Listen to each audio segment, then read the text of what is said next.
Live and let live is an age-long axiom that underscores harmonious coexistence. The governor of Ebonyi State, Umahi, has called for peaceful coexistence in the country, featuring on TVC's news program this morning. Umahi said calling Lagos or any place a no man's land is not ideal. As such, he said Lagos is southwest and urged his Igbo brothers to live peacefully with and respect people from the states. Let's hear from Governor Dave Umahi. During the governorship election, I put up a lot of newspaper adverts, television, pleading with our people to support Governor Sanwo-Olu. Governor Sanwo-Olu has supported our people in Lagos. Asiwaju, when he was governor in Lagos, supported our people. There is this Pastor Ben Akabeze. He said I think is the DG of National Planning in the Buhari's administration. He's a product of Asiwaju. And so Asiwaju has respect for intellectuals, and we are not excluded from that, circle. So I pleaded with them to support Sanwo-Olu. It's not every Igbo man that supported Sanwo-Olu. It's not every Igbo man that, voted for PDP or Labour. But let me advise. Lagos is southwest. Lagos is southwest. There's no doubt about that. If you go to New York, they are the indigenes of New York. They are indigenes of Lagos State. When you visit a place, you prosper in the place. That should not make you to undermine the people of that state. It is wisdom I'm talking. You can abuse me, you can say all sorts of things, but it doesn't remove the fact that you cannot place something on nothing or nothing on something. So I advise that people, in as much you have all the freedom to do your business, but you must also respect the culture of the people and respect the people. I did not agree when a traditional ruler I saw on TV was saying that they will invite IPOP to come and fight. That is not good. So let us, do our business with wisdom. Let's do our business with wisdom. I've contacted my friend and my brother, Sanwo-Olu, and he's not averse to doing everything possible to reconcile everybody in Lagos State. Okay. He's the father, and everybody in Lagos State belongs to him.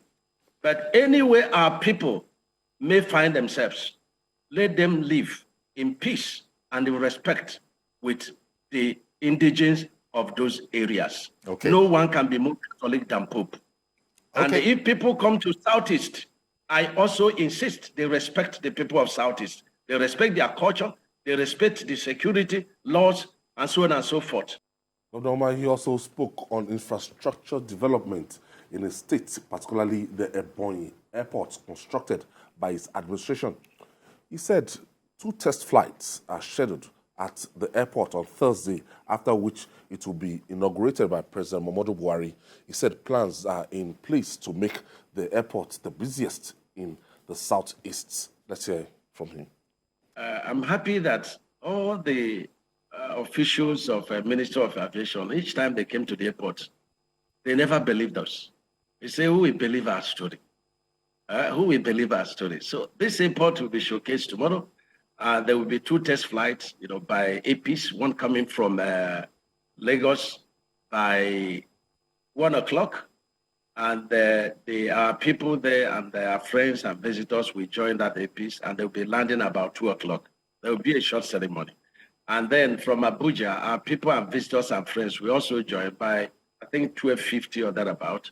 Landing will be also by 2 o'clock. So these 2 flights will be made tomorrow. The first airport that is built on concrete runway, the first airport that the apron, the tarmac is the largest in this country.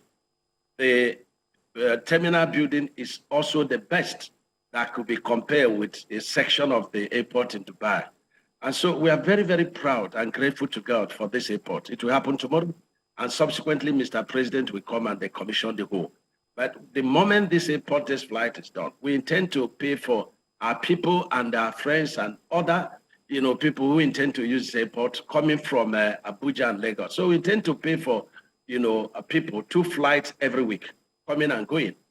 And we will keep that until I leave office. And I believe strongly that another 2-3 months, my successor will also adopt that method so that we can, work and make this airport the busiest airport in Southeast.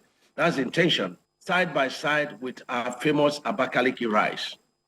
And we are presently testing our rice for export, even though the rice is in a very high demand all over the country. We also have the largest mushroom house in Nigeria. We are making efforts to start mushroom for export, which will be used for medical uses. This is the side of export that we targeted in building that airport. Some people say it's a cargo airport. No, it's an international airport, that has local wing, international wing, and it serves for both cargo and the passengers. Don't forget that we have boundary with Abia State, with Enugu State, with Benue State, with Cross River State. And we are like, the Kogi State, where you must pass through to go to certain places. So our idea is to get passengers from these states to make up the traffic in Ebonyi State for the airport. And this is going to work, and I can assure it's going to work. Governor Dave Umahi going to the senator-elects. Let's start from this Lagos thinking. And it's always a 4 years thing.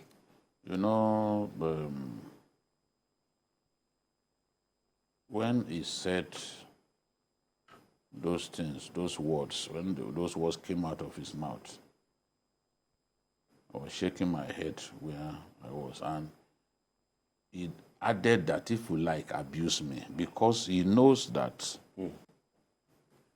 the ill-bred little boys and girls who have populated social media, they have no home training.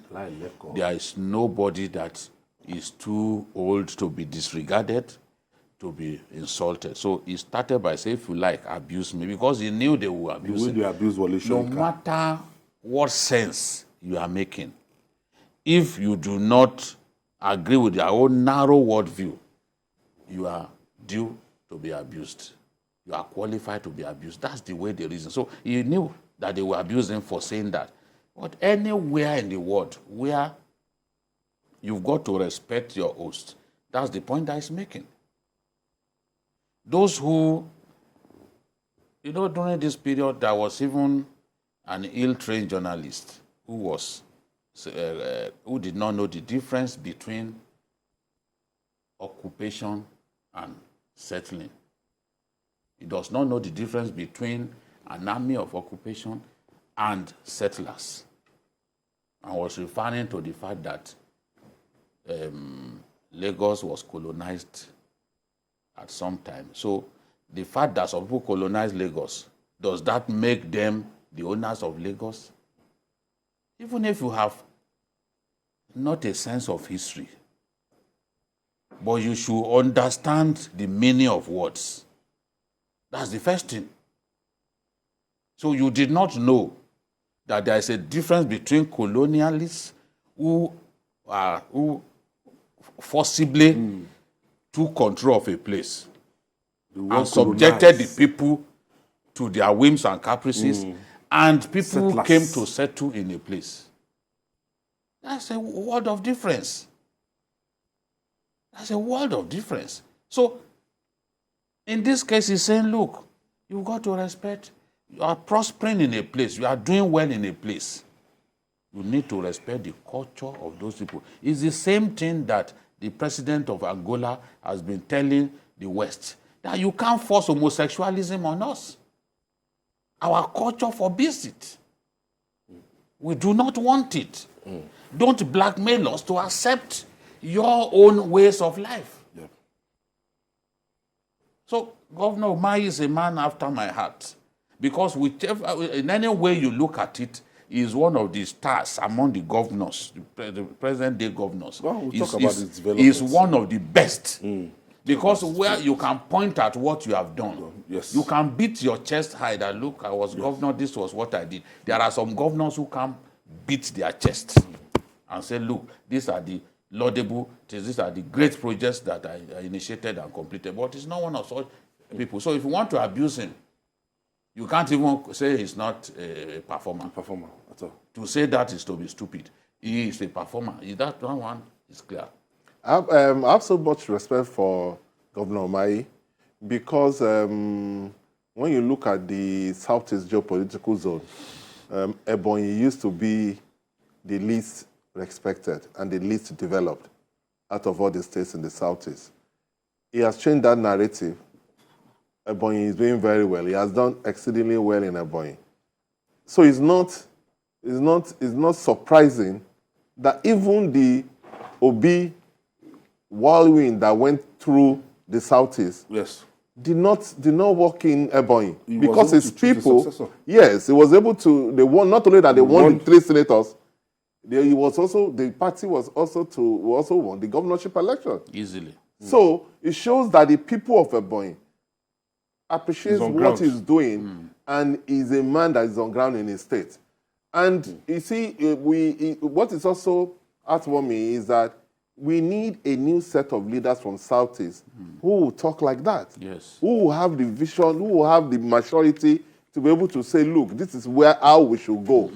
This is And where we are wrong. yes, and be able to advise, because part of the problem is that some people just believe that they believe their own narrow principle of what their rights are, and they think they can force it down, whoever their host is, they can force it down the person's throat. But when you see a leader who not only performed very well in state, but advise that it is important for people to respect the interest, to respect the host in any community you find yourself, it's something that is heartwarming. And I want to commend him for that. You know, even when I was talking about the airport, he said it's not just, it can serve the purpose of both a cargo airport and a passenger airport. And he talked about growing mushroom. I just see in this man a very thoughtful, a very smart thinking gentleman. Yeah, I think so too. Ethiopia is one of the world's largest exporters of flowers. Yeah. Ethiopia delivers fresh flowers from airports located in rural communities where they grow these flowers. They then export them fresh. You know, like roses, for example. Yeah. Roses, you must, for it to be useful to you, it has to be fresh. Whether it's on wedding day that you want to hold it, it has to be fresh. So from those airports, they call them aeropolis. From those airports located in those rural communities, for the purpose of export, they move those flowers. And it will be delivered to Western Europe and other places where they need them fresh, as fresh as fresh. Let me just describe them like that. So we have that's the same. This mushroom would this airport, once they can export like that, those things will deliver fresh to them. Bankole is calling us from Lagos State. Yeah, welcome. Good evening. Yes, Bankole. Good evening, Mr. Abajide. Good evening. Yes, I greet you all. Thank you, sir. I just want to, I'm going straight to the point now. Governor Umahi is trying to write his CV. We are watching. So if Southeast is to take a share in this country, we know who, of course, the direction will be. So when Umahi was talking in the television in the morning, all of us are watching him and his activities, his actions, and everything. So for those who believe that they can just sit down somewhere and be criticizing somebody, I don't think that is the best how to play politics. Umahi is writing his CV and we are watching. Yes. So we are here, we are watching everywhere. So that is just my contribution. Thank you, sir. All right, Bankole, we'll take this breather. When we come back, we'll talk more. It's still journalist hangout.